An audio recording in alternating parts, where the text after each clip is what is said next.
network. Check u2america.com for your local listings. Now, after last week's CNBC debate that will be remembered as the most poorly moderated debate in history, the Republican candidates decided that they have had enough. The campaigns met to discuss their demands of the networks hosting the debates. President Obama took to the airwaves to mock the candidates. Here is what he had to say. Every one of these candidates say, Obama's weak. Putin's kicking sand in his face. When I talk to Putin, he's going to straighten out. Just looking at him, he's going to be.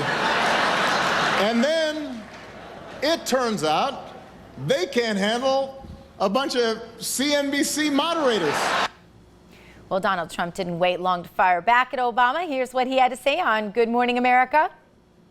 As far as President Obama saying what he said, he can't handle the country. I mean, he's doing a terrible job running the country. So he may say the Republicans don't get along on a debate.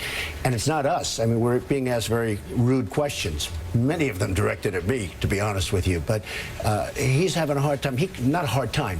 He cannot handle the country.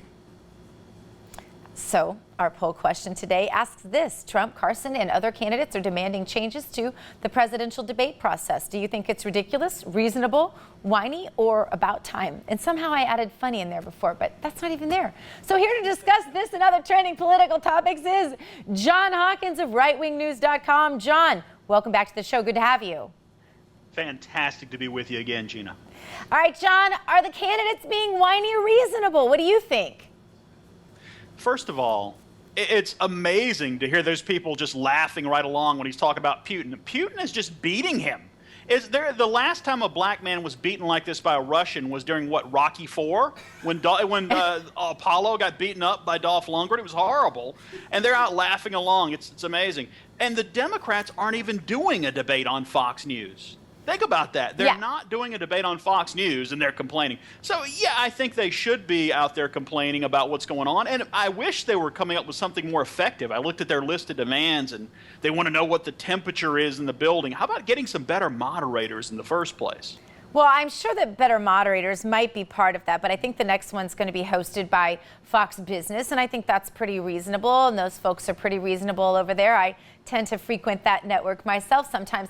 So I think, I think it was the debate, maybe the one before last, where you could tell they were all just dripping sweat, and I don't blame them. You don't want to look that way in front of all of America. I'd complain about that too. In fact, I will tell you this. When I went on Jon Stewart's show, that's one of their little things they do, is they put you in a very, very hot room for a very, very long time, hours, and fire questions at you. And it's kind of a trick. It kind of wears you down, and there is something to the temperature in the room. So I don't think the temperature demands were so bad. But Megyn Kelly didn't think the candidates' demands were very reasonable. She is, of course, also a member of the media, so maybe she would have a different view if she were just a viewer of the debate. But did you agree with her? Well, let me say this. I don't want this to be all about the temperature. I guess my point was, and I probably should have made it more eloquently, it's that there's a lot of trivial stuff on there. The key thing that really irritates me about these debates, and it irritated me about Fox, too. Fox did this, too. Their whole thing is trying to get everybody to fight with each other. They ask insulting questions temperamentally. These candidates should not be insulted because they're Republican. Donald Trump should not get insulting questions about, like, talking to him like he's a clown, that kind of thing. It's ridiculous. Megyn Kelly did that. I think Megyn Kelly, and I like Megyn Kelly, did a terrible job in the first debate. She deserved the tremendous beating Donald Trump put on her. And I understand the way she's taken the position she is, but, we need to get down to some issues. We just had an economic debate. I don't think they even brought up Obamacare during that. That just tells you the quality of what people are getting. I think they can do a very good job without insulting people and setting the whole thing up to have everybody fight with each other. Yeah, the very fact that last debate was supposed to have been an economic debate really didn't pass the laugh test, did it, John? Because I don't remember very many economic questions. Like you said, they were pitting the candidates against one another. And I think that's probably what they'd like to avoid in this next one. Do you think that Fox Business will handle it differently? I hope so. They have you on there, so I'm hoping they can bring you out, have you ask some questions. I know you'll handle it well. No, I hope that Fox Business does a good job. I know there's going to be a lot of attention focused on it, but you get in that cross thing where they want ratings, and the ratings are people yelling at each other on the stage, but that's not good for the Republican Party. It's not good for the candidates. If you want to ask them tough questions, but ask them respectfully. I think it's good for them to have to talk about issues. I mean, look at the Democrat debate. They didn't have any of that. There was very little infighting because they didn't ask them those kind of questions. They did not insult anybody. I think we deserve at least as much respect. I think we need to put the party first, and what's good for the hottest thing of Rand Paul getting yelled at by Donald Trump second. Yeah, I couldn't agree more. All right, the presidential polls are also trending today. Everyone is talking about this new poll where Donald Trump is destroying Ben Carson. Wait, actually, the media is focusing on a different poll that shows Ben Carson with a smaller lead over Trump. John, is this just wishful thinking by the media that Trump is on his way out of the presidential race? It was a Reuters poll. Of course, Trump had 31, Carson 18. NBC poll, Carson 29, Trump 23. So you look at the Real Clear Politics polls that kind of average all of them out, and Trump's still ahead. So is this meaningful?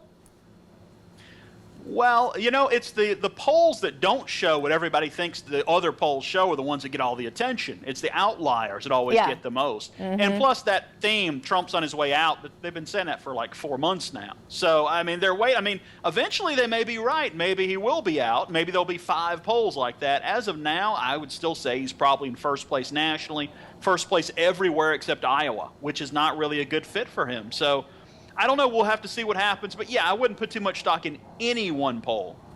Also trending today is a story about a gas station that was built by the U.S. military in Afghanistan. It cost $43 million. John, hashtag Jeb can fix it is also trending today. Did you see both of those stories? And what do you think about this whole gas station thing?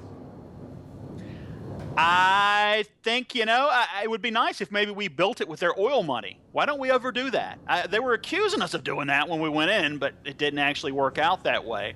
As for Jeb can fix it, yeah, I think he could fix one thing. I mean, Hillary looks like she's going to lose, and I think if we get Jeb and there's a nominee, Jeb can fix it. He can make sure that she wins the White House by being Jeb.